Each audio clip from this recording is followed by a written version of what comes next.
I want to make a very brief comment on knowledge and theory. Knowledge and theory. And I will, of course, relate it to chess, as I understand chess relatively well compared to most people.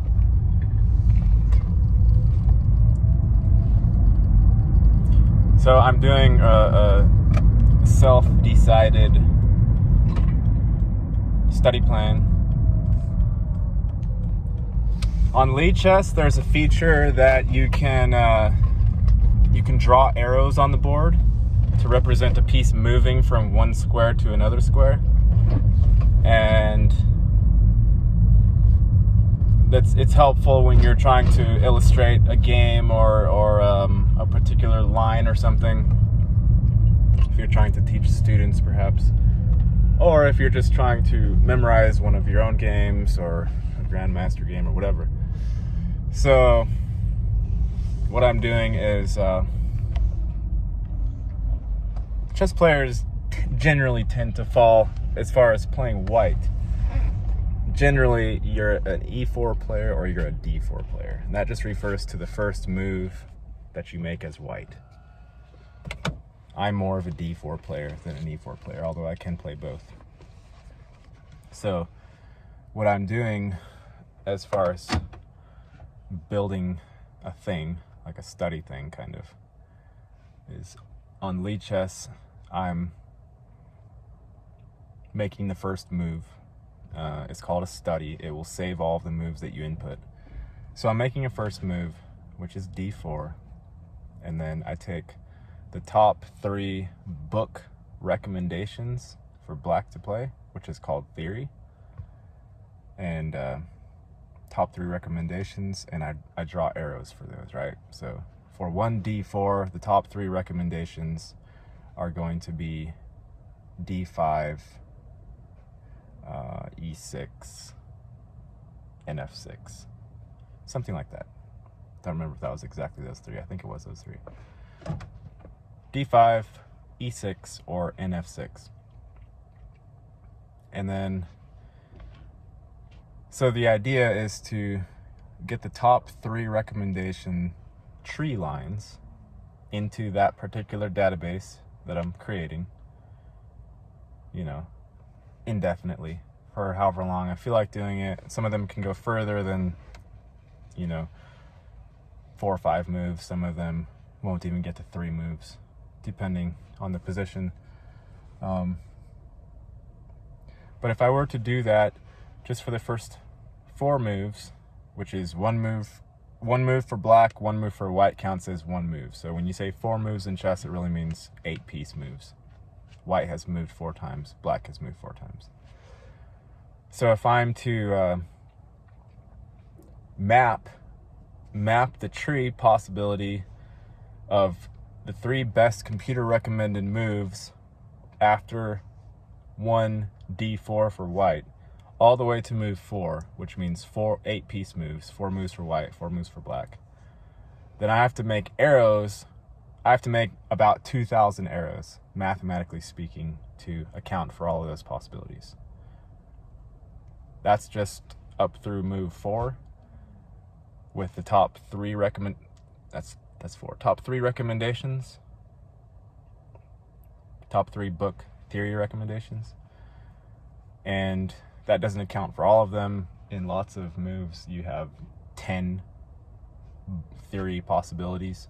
Sometimes you have only 1 that's working, only 1 that doesn't get you into a worse position. Sometimes there are 7 or 8, but I've been picking the top 3.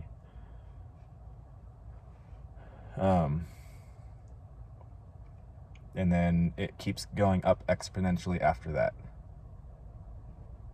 So essentially, if it's 2,000 moves for the first 4 moves, for the next 3, which is just half,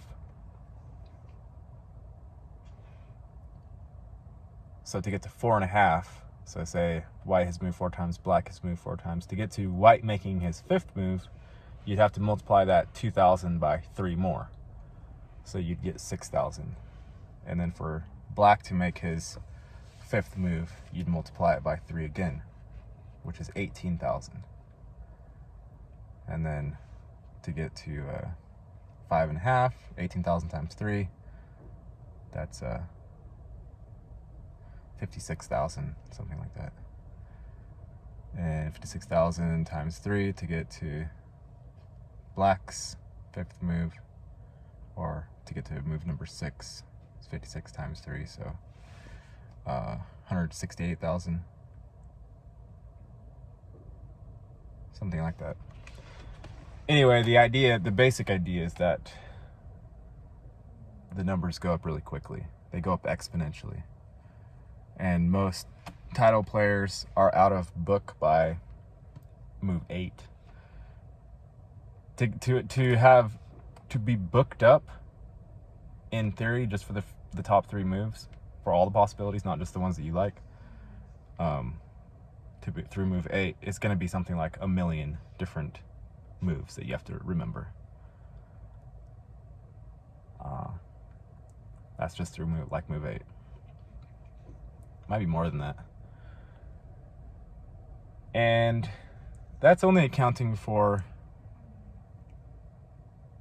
one very small mental aspect of your existence while you're sitting down at that chess table or playing on the computer.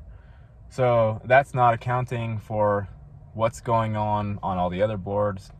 That's not accounting for what's going on in the rest of the hotel or wherever you're playing. That's not accounting for what's going on in the city that you're in. That's not accounting for the geopolitical happenings in the world at large. That's not accounting for your own body climate. And all of those things are relevant to the game. So to create meaningful tie-ins in a way like how chess has done it, and I would not say that the chess book theory that is there, which is not that, it's not that much. Like, for the first move, there's something like 1 million different games, maybe 2 million, not a ton. And these are like professional games. These are, rated to 2200 and above, usually around titled level strength, that make it into the database.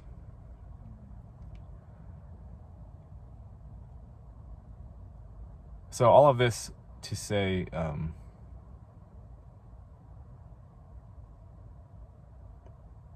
when we are calculating moves, like when we're trying to figure out probabilities in our real life or our straw man life here, the possibilities for every single move are so vast that, like Alan Watts said, you're better off rolling a dice and just picking something random, because there's no way you can account for all the possibilities.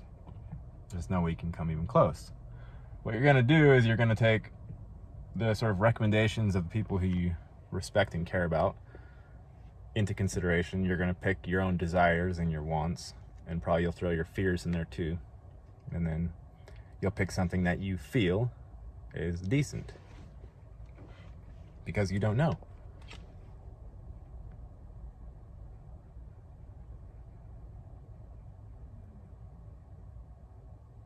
Trying to make informed decisions about your choice making process is quite difficult. This is why I generally tend to recommend that people go with their gut instinct rather than coming up with some sort of conceptual framework with how to move forward, because the conceptual framework is going to be in a similar vein as that chess theory process of study that I was just telling you about. And that takes forever, and there's no way your brain can fit even the tiniest fraction of it. But your emotional system very likely has all of your subconscious memory tied in with it automatically. So when you sort of hear a weird noise that is not in your known subconscious database, it kicks in your gut feeling of like, what's going on, you know? It automatically triggers a warning, so you check it out and make sure that the basic self-preservation ideal is not being threatened. I feel like the emotional management system is more reliable than the conceptual management system. That's just me, though. Do what you do. Also, I had episode number 14 of the Golden Spiral series with James Beck today. It was excellent, so I highly recommend that you go watch that at some point. It's already uploaded. It's already uploaded. I just have to make it public, make the Vimeo part available for the patrons. Again, patreon.com/snailshow if you'd like to get in on the second part. You get all the shows, not just any one show. $6 a month. So that's my little math/chess lesson of the day / how to make choices in this life. It's a little bit helpful with that, not a lot. Maybe can help you get a little bit of a grip on the outside edges of what it is that causes us to choose one thing or the other. So yeah, thanks for hanging out. Take care, people. Peace.